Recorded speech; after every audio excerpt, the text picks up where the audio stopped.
You're listening to the Habit Hacked Podcast, where you learn to mindfully leverage your habits to create the life you actually want. Get ready to elevate your vision, take real action, and reap the rewards. And now your hosts, Chad Fowers and Alex Engar. All right, welcome to the Habit Hacked Podcast. We're so happy you're here. I'm Alex Engar. And I'm Chad Fowers. And we're happy to bring on our guest. This guy is awesome. Let me just tell you, I've been through his stuff. I've been Facebook stalking him. And my man Will Boyd is this is going to be an awesome interview, you guys. So Will is absolutely killing it in life. He's a newly minted PT, and he's the host of two podcasts. First one is the Two Nobodies Talking podcast, and the second is Breaking Student Debt.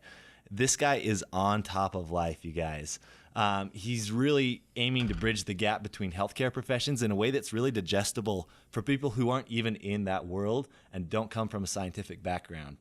So he really actually comes into the physical therapy world a little bit later in life, according to himself. He's been teaching English abroad for a few years, and now he blogs about personal development. And he reflects on his own struggles in a really honest way, tackling depression, anxiety, and really the things that he's done to build himself up out of those. So, Will, we're so happy to have you, man. Thanks for being on here with us. Guys, I'm blushing, man. It's an honor to be on the show. I love what you guys are doing. I love this concept of personal development. I think we need to hear more and more voices talk about it. It's an honor to be here. I'm humbled. Well, we're honestly really excited to have you on here, and it's going to be really fun to kind of explore your journey and what you've done to get where you are today, kind of the things that you're going through right now and what you've got planned for the future. So let's get started. Honestly, like you said, it's an honor to have you here, and we'll just jump right into it if that's okay. Let's do it. So first, Will, we want to hear, what have you got going on in life right now? Like, what are the projects you've got that you're working on? What are kind of the big things in the pipeline for you right now that are just making you love life? Yeah. Oh, man. So about 6-7 months ago, we started a podcast called the Two Nobodies Talking podcast. And really it was out of a need to get answers that we weren't getting at school. Obviously going through physical therapy school, we had a lot of questions. We weren't getting answers. So we decided, let's take some action. Let's see what would happen. No idea what would come out of it. It's been a wild ride since then. We've been able to make relationships and build friendships with people that I just had followed from afar for forever and didn't know that would even be possible to get to know them. But so doing that, I do a podcast called Breaking Student Debt Podcast, where I just talk about sort of my journey coming out of school with $155,000 of student loan debt, which I hope no one can relate to, but I'm guessing there's who are also struggling. And so just try to make it an honest reflection about, the struggles that we go through, especially emotionally, mentally, psychologically, trying to deal with that sort of burden. And otherwise, I'm currently in the job searching mode. I just got my license a week and a half ago, actually. Hey, congratulations. That's a big deal. Thank you. It's huge. It's a huge relief that I don't have to take that 5.5-hour exam again. So that's probably the most important thing to me. But right now, so in my free time, then I do consulting for an app company, and I do consulting for a couple of small businesses doing social media marketing, direct marketing for them. And I also do a little bit of podcast consulting. So maybe some of you guys can get into down the road. Good stuff. I want to know, how many hours do you have in the day? I only have 24. I didn't know what you're doing, man, but you're squeezing a ton in. I think probably there's so many great quotes that I love to reflect on. And I don't even know if it's a quote, but just a saying that I think it was Eric Thomas or maybe Les Brown who talked a lot about how what separates Oprah and I think she said he said Michael Jordan is that we all only have 24 hours, and what separates them is what they do in those 24 hours. And I was horrible with my 24 hours up until maybe a year ago, and then I really started to make a commitment. And what I found is that when you start doing things that you really enjoy, like this podcast, talking with you guys, all of a sudden at 9:30 at night, when I normally would be watching TV or, just trying to wind down and not use my brain, I get to talk with really great, amazing people and learn from them. I know sort of I'm the interviewee in this case, but I still learn so much from you guys. And it's when it's fun and you're passionate about it, it doesn't feel like work. And I think the really, really successful people have figured that out, that you just don't get me wrong. There's times where you have to back away and say, I need to take some time to myself, and you always need to take care of yourself. But it's interesting once you start doing things that you love, which, talking with you guys earlier about how you're helping people and you're doing personal development training for people. I don't know. Does it feel like work for you guys? Not at all. Not at all. Which brings us to a good question, Will. A lot of our listeners probably are trying to find that moment in their lives where they will be able to enjoy the time that they're spending working on their goals, right? Has it always been something? You said that it was kind of as of late that you've all of a sudden decided or experienced that happiness in the things that you're doing. Has that been something that you've always experienced, or what was the journey like to get to the point where you're enjoying life, when you're going after all these goals? Like we said, you've got all of these things going on that are taking probably a good amount of your time, but you're enjoying it. What was that journey like to get to where you're at? Man, that's a great question. I wish I had an answer. I think probably there's no real moment. It's just a journey of self-reflection. I think we as human beings don't really spend enough time reflecting on who we are and what we want out of life. And that's a very active process. It's something that you have to be conscious to do. And maybe it's not for everyone. I know it's helped me tremendously in my life. Being able to really sit back and think about the decisions I've made and where I want the future to go. And that's constantly evolving. We're human beings. We have new experiences that constantly shape our lives. So it's never been this is the moment. I mean, I really think back that I hit a really low point in that first semester of PT school. I'd gotten out of a relationship that I thought probably was going to potentially end in marriage. And just the stress of everything that didn't end up working out, and all for the better, but tied in with massive amounts of studying anatomy and things that I had no real true background in. I don't come from the science world directly. And so I really, really, really, it's interesting. And I don't want to, talk forever on it, but I just wanted to say that, at that time, I couldn't give a lot of self-talk to myself. I couldn't give a lot of positive energy to myself. There were just so many stressors coming in. And I think in life, I'd always been able to do at least the minimum of self-talk, like positive self-talk, to keep things going, that I had to look for external sources. And so I made a daily commitment about I guess it would be 2.5 years ago now, that I would listen to at least a half an hour to an hour a day of some type of motivational speech or positive mindset material. That could have been a book. It could have been an audio clip. YouTube's amazing. There's so many just cool things. That's true. Great stuff. So instead, what I did was I took my time at the gym that I would normally listen to Pandora or Spotify, I have on my phone. I just substituted that for positive talk videos or audio clips, podcasts. It eventually led me into the world of podcasts that I started to hear about. Guys like Tony Robbins had a podcast, and Tim Ferriss, all this sort of these things that help you learn and sort of build up your self-esteem and just think differently about life. And so that's really been a part of the journey. And I don't even wish. There definitely wasn't a moment. It's just been a constant evolution. And so if you feel like you need a moment to happen, if anyone's out there listening, it's already been happening, and it'll already continue to be happening without you knowing about it. And just constantly check in with yourself. What do that's what I would say. I totally forgot the original question, to be honest. You answered it perfectly. That was awesome, man. That was the perfect answer. So I really resonate with that feeling of I don't know, this moment of awakening when you're like, this is enough. I need to start listening and thinking about things that are outside of the day-to-day scope of what I've got going on.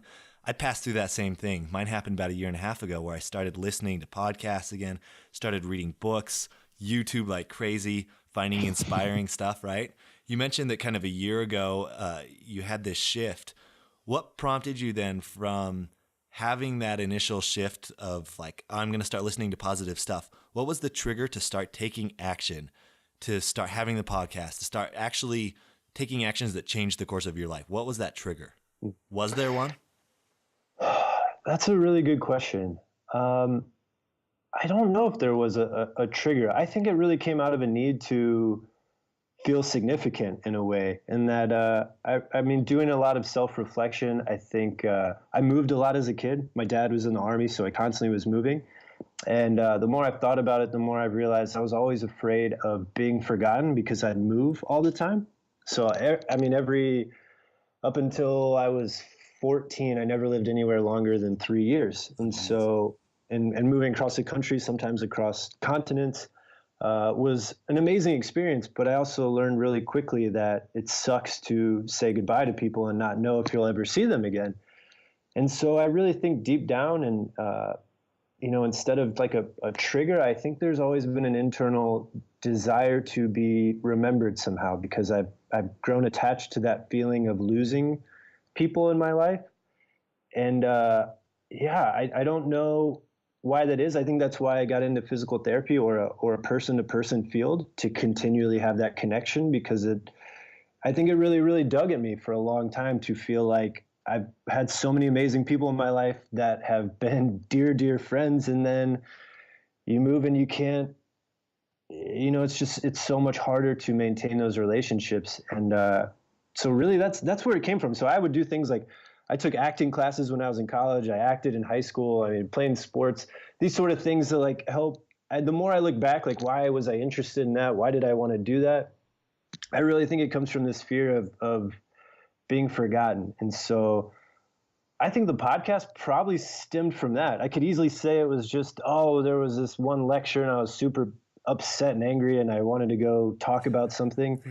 Like that might have been the actual, like, domino that fell, but I really think it probably stems from that deeper desire and need. That's really cool. I really like that response. And I think that we all at some point in our lives do feel that need to feel important, feel recognized, and feel validated for the things that we're doing. Honestly, something that's kind of the same reason why I got into personal development. We were sharing this before the podcast a little bit, but really there's so much potential within each of us that it really is just waiting to express itself. It really is just waiting to come out and help other people. And the amount of experience that each person has can be valued and can be given to other people to help them on their journey, right? I mean, It really is. It's something that each person, we're all kind of on a freeway. I kind of look at it like a freeway. Someone's always in front of us and someone's always behind us.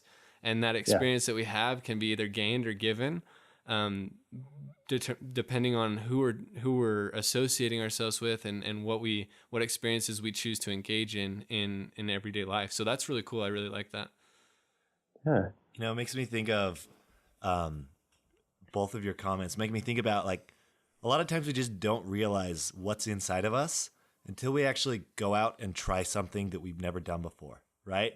Absolutely. I spent the last week at a professional conference, and I've told you a little bit about this, Will. You too, Chad. Mm-hmm. And I spent the whole darn thing just networking the heck out of it. And that's not something I've ever done before. Like, I haven't gone up to people that I don't know and just introduced myself and tried to form a friendship on the spot. I didn't know that was within me at all. And I just said I just threw my fear out the window over the past week. That's why my voice is hoarse right now.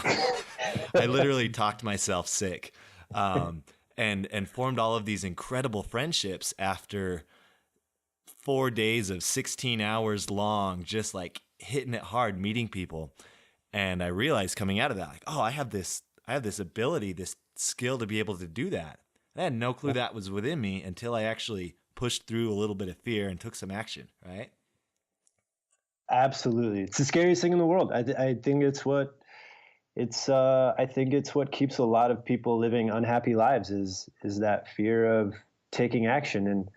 And not to go too plagiaristic on this, but I used to reading Tony Robbins a lot and listening to Tony Robbins. I used to think it was kind of I first started listening to all the personal development stuff, I kind of thought, it's all theoretical, pretty abstract concepts, like that's all seems sort of wishy-washy. But the more and more I think about it, the more and more, like Tony Robbins always talks about, people will cling to certainty and are so afraid of uncertainty that they'll do whatever it takes.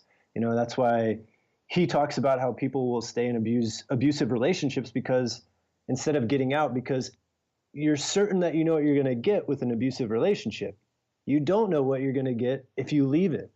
And people tend to be so much more afraid of, like, I don't know what is out there, compared to I feel safe knowing at least what's going to happen. And so you're right. I think it's something that's something I wish I knew how to really, really help people with better. And I think you guys are probably doing a great job. And I know I'd love to pick your brains about, how do we help someone overcome that initial hesitance to take action? I think there's so many different variables. There's the fear of feeling foolish, there's the fear of failure.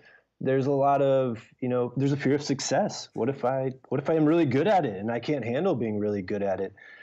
And I don't know, I'm really curious, what are some things you guys do when you're working with people that helps them kind of overcome that?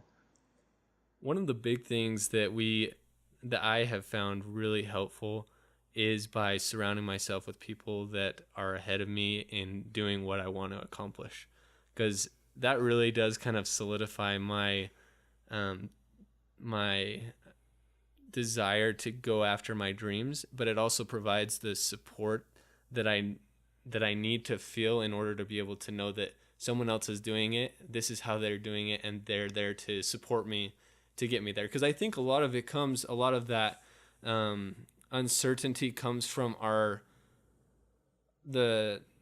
don't know how to say this, but the people that we surround ourselves with. A lot of the uncertainty, if there's people that aren't going after the same goal as you, then they tend to not understand the reasons why you're going after those goals, and they kind of hold you back or create that fear or anxiety about going after a goal because they can't see the end result either. And so something that we've created and that we really want to help people with is the Facebook group, the Habit Hacked community on Facebook, to start somewhere to help people to be able to connect with like-minded people. Because that's, like you said, ever since you started listening to the podcast and filling your mind with positivity and the support from even just listening to someone, it changes the way your mind thinks. It changes the way your mind encounters fear, and you really are able to push through those things because you can see a little bit more of the light ahead of you by the experience that other people's give. So that's one thing that I've found really helpful, is those mastermind groups, those support groups, those people that you interact with. And that's a hard thing too, though. That's really hard for a lot of people to do, is go out there and meet new people. And that's one of the fears that people do get. And so it's something that, if you can find just one person to be your accountability buddy, or one person to just be there to, no matter what you're doing, support you and say good job and go get it, then I think that really does make a difference, because that calms those fears and calms that anxiety that comes naturally there. So, Will, that brings me to a question for you. As I listen to your stuff, I know that you're big on getting a mentor. And I know that you have a mentor that you've mentioned multiple times.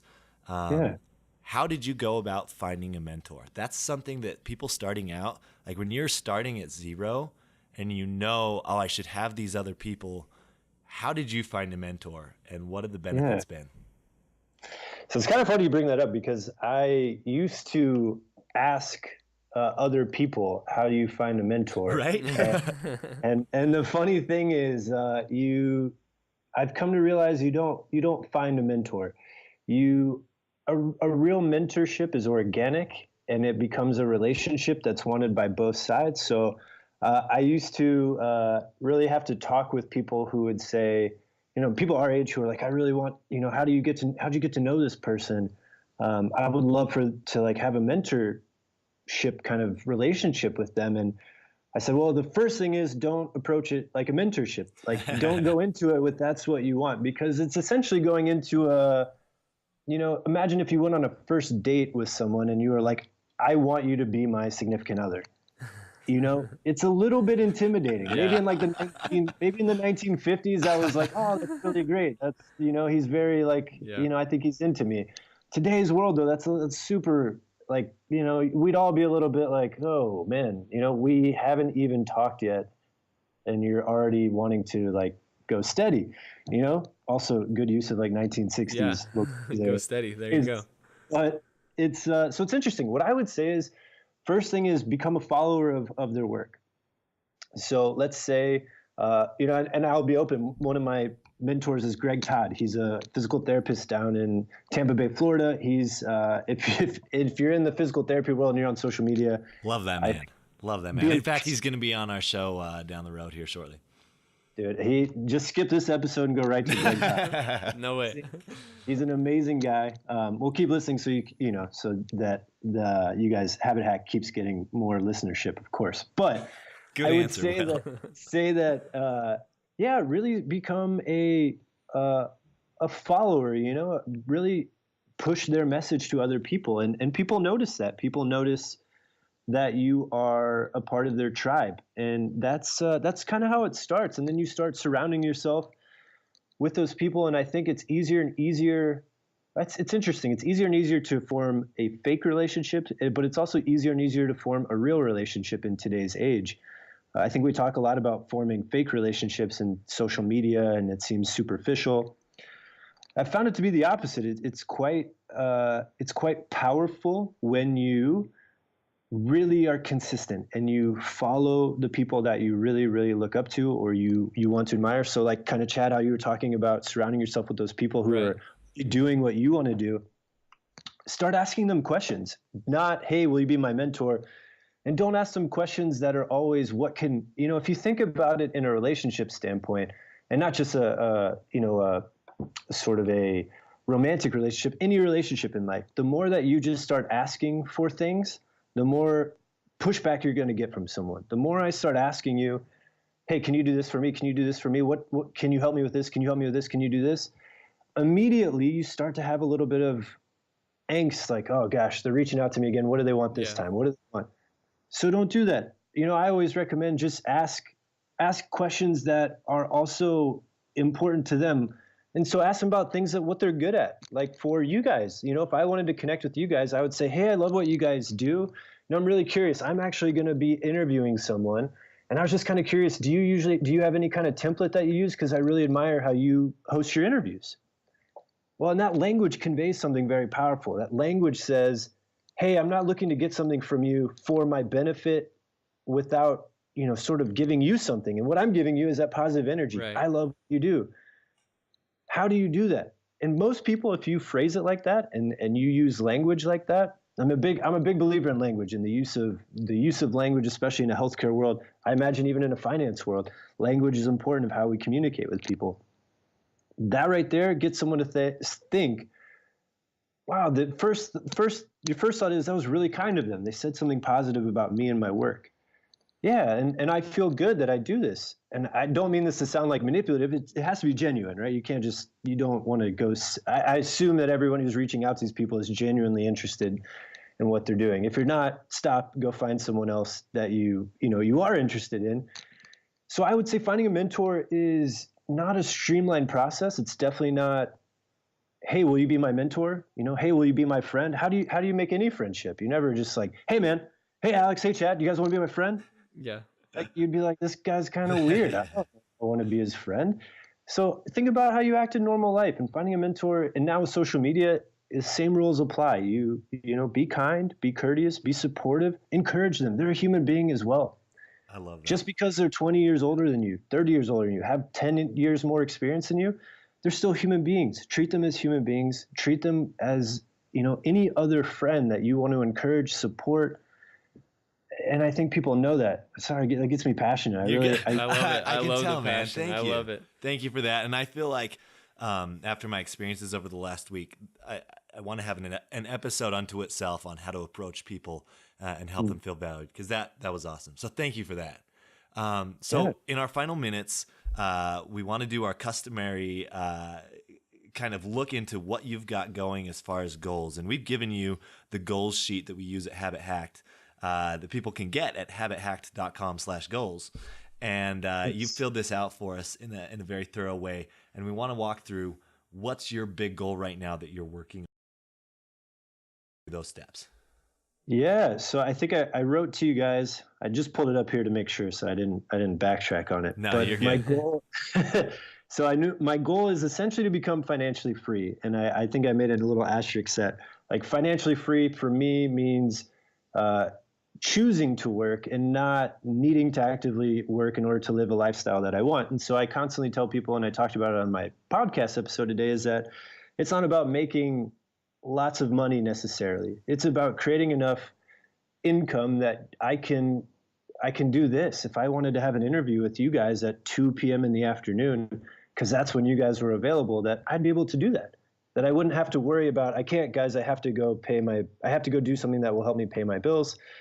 So that's my initial goal, selfishly, but it's also, I want to be able to do that for 5 other people in the next 5 years. And why I want to do that is that there's so much in giving. And really, I think it's the more that we can do that for other people, the true creativity is going to come out of people. The passions and desires that people really want to pursue that they feel limited by because of income or finances. I hate money, to be honest. It's something I talk about in a podcast, but it's really just because I'm really stupid about it and I don't understand. I don't practice even basic. Sorry, Chad. I don't even practice really basic financial principles. But I really, really want people to be able to live a free life. Because I think there's so much creative energy in this world that's just trapped behind fear and doubt and worry about, I have to make money, which is the silliest thing. We're all chasing, at this point, it's not even paper, it's digital numbers. We're chasing digital numbers. It's crazy. Like, chasing pixels, man. Chasing pixels. I mean, in my mind, someone at Wells Fargo or wherever could just hit delete somewhere and I don't have any more numbers. Yeah. Sorry. So that's my goal. I love it. And we'll see how it happens. But yeah. That's a worthy goal. So we like to break things down into baby steps and make them digestible so that you can actually accomplish that goal. Because that's a long-term, like big picture goal, right? So we ask people to break it down into 3 steps, but I want you to focus on one that is attainable within the next 30 days. And you've kind of broken this down, but if you had to pick one thing that you're going to do in the next 30 days to get you closer to that goal, what would that be? Yeah. So I guess it'll be I don't know if I can do just one. I'm going to make it a two sort of split. And that's okay. We're going to keep you accountable. Fair so enough. Whatever you're about to commit to, you're going to do in the next 30 days. That's good. I need to Fair be held warning. accountable. No, it should be not eat at Chipotle once a week. That should be right. But it's so first off, it's to take a physical therapy job so I can actually start practicing the skills that I went to school for. Continue practice. Obviously, we did clinical rotations, but I think that's sort of the practical goal. But I think the more important goal that I've set that to help me do this is to spend 10 minutes every morning writing down 3 things that I'm grateful for. And I really, really believe that this will help me get to my goal. Even though it doesn't seem very applicable to becoming financially free, I think living a life of gratitude makes you more focused and centered throughout the day. It's something that I've been working on practicing over the last year or so. And not only have I seen my well-being improve, but I've seen my financial well-being improve because I just approach the day happier and with a new perspective. So that's the baby step I'm going to do, and I'm going to try to stick to it, spending that 10 minutes every morning, writing down 3 things I'm grateful for.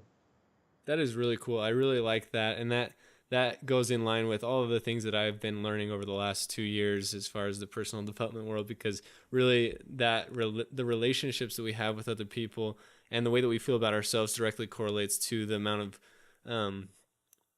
that we can give back. And that just comes back to us in return. When we're grateful and when we're helping other people. So that's really cool. I really like that answer. Thanks, guys.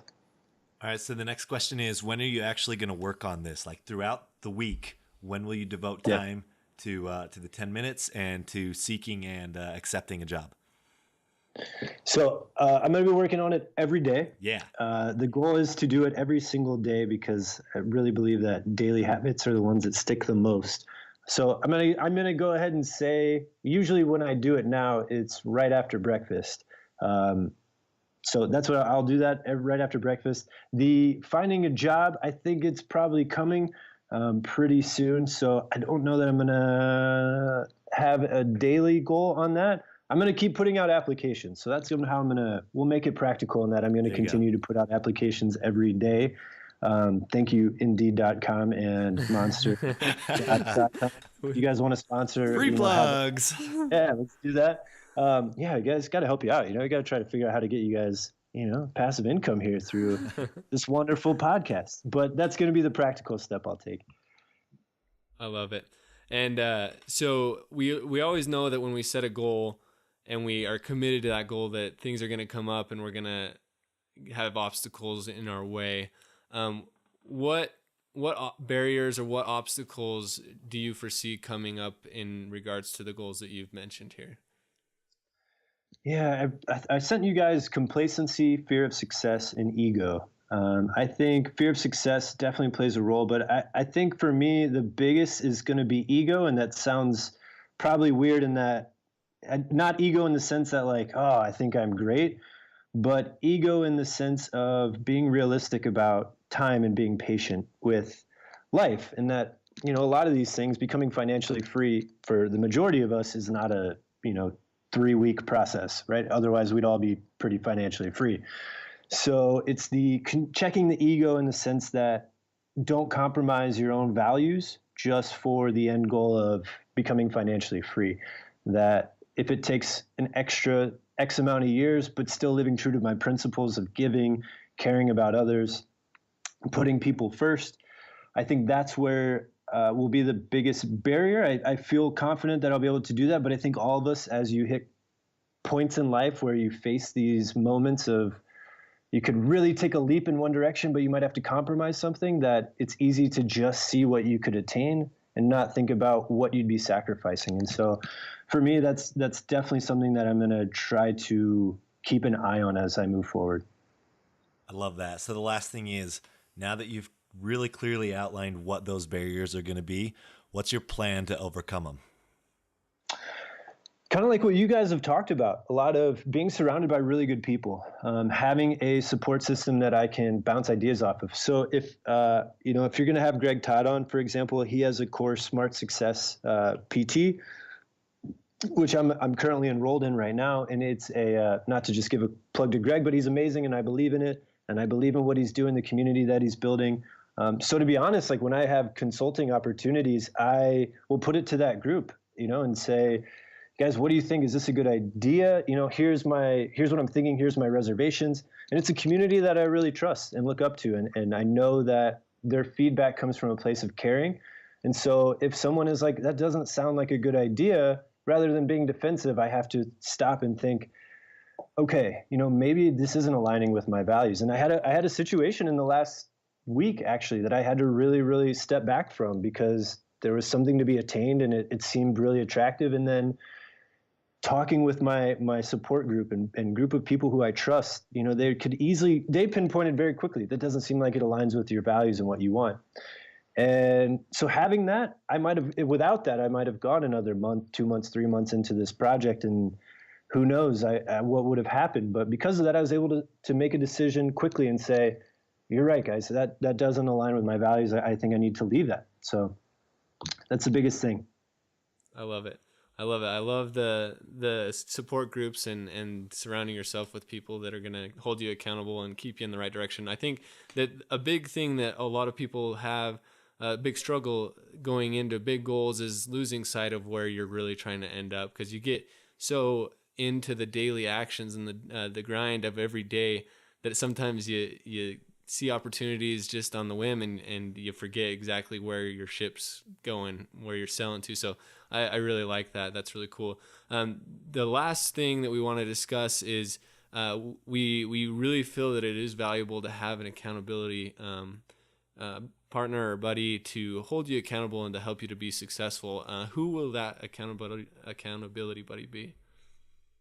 Well, I wrote you guys something, and first, I'm pretty sure it's going to be the Habit Hacked Facebook community. That's going to keep me accountable. Right. You were under no obligation to say that.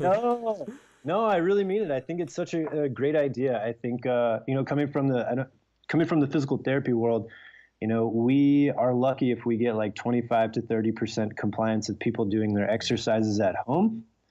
And I think a big part of that is that there's no one to keep someone accountable. You can't be there in someone's house. It'd be really creepy to be there like 11 p.m. Hey, man, it's time to do your exercises again. There is software now, however. My mind was blown this week, but we won't get into that. That's a great, well, as you guys get into accountability, which I think is an incredible idea, but really outside of the Habit Hack community, it's my best friend in the world and a hero of mine. His name's Aaron Abadili. We've been friends since high school. He's a guy who, incredible story. He's pretty much paid for everything on his own since 14 years old, worked his butt off, paid for everything that he had, and is now making six figures working for a software company and just crushing it. He's my hero. I look up to him. He knows it. I tell him every day. He's going to be my accountability buddy. I love it. Will, thank you so much, man. So we're looking forward to hearing back from you in a month, okay? So in 30 days from when this episode airs, we want you to get in on the community and give us an update. Say, hey, I got this job. I've been killing it. I've written down 30 things that I've been grateful for over the past 30 days, and we're excited to hear about that. You guys got it. No pressure at all, but you guys got it. It'll be on there. I hope I have great news to share. I'll be transparent no matter what. No matter what happens, I will give you the honest situation. So I love what you guys are doing. I really wanted to just say, keep at it. I'd love to hear you guys talk with each other too. Like, I think you guys have such great insights that don't hesitate to share your knowledge with the world too. Yeah, man. Episodes 1 through 3 that were released just prior to you, you'll get it, and we'll keep it up too. So we want to ask, where can people find you? Find out about your great content, because I listened to your blog today and was just like, yes, this is it. This is the stuff right here. So I listened to your podcast and I was just so pumped up. Where can people find you? Yeah, if you go to iTunes, first off, far too kind of words. It's but I really appreciate it. If you guys if anyone's listening and you're curious, you can check out on iTunes Two Nobodies Talking, talk about health and wellness, and then Breaking Student Debt podcast. I think Twitter, it's at Two Nobodies. I don't even know my personal one. I think it's Will_B_Cameron. And then, willboydpt.com. And that's pretty much it. And is that TWOKNOW bodies? Yes, it's horrible. We really should have thought it through more. It sounds really clever, but then you have to spell it out because there are too many words that sound the same and are spelled differently. So if you listen to our podcast, you'll hear that we have to spell it out at the end of every single episode. I think it's great. I just want to make sure that people can find you, because we love what you've done for us on this podcast and the content that you're creating. So I just want to make sure that they find you. So that's so it's TWOKNOW bodies podcast there, and then that's you got it. That's and awesome. Thank you guys for having a spelling-friendly podcast name. Heck yeah, we slaved over that for a while, believe me. Part of taking action, right? Part of that growing pains of taking action. Hey, Will, I freaking love you, man. I can't wait to hang out with you some more. You have great ideas. You have great mindfulness. You've clearly instituted some really useful habits into your life. And we thank you so much for sharing those with us. Thank you, guys. I really, really appreciate it. All right. We'll catch up again, Will. Thank you so much, man. Peace out, buddy. Hey, thank you guys so much for listening to the Habit Hacked podcast. Again, here with Will Boyd, the amazing Will Boyd. I feel like I learned so much from him. I'm going to institute what I learned about mindfulness, that gratitude that he's got. Just killer. And I love how he's spending his time doing productive things that are leading to the life he actually wants.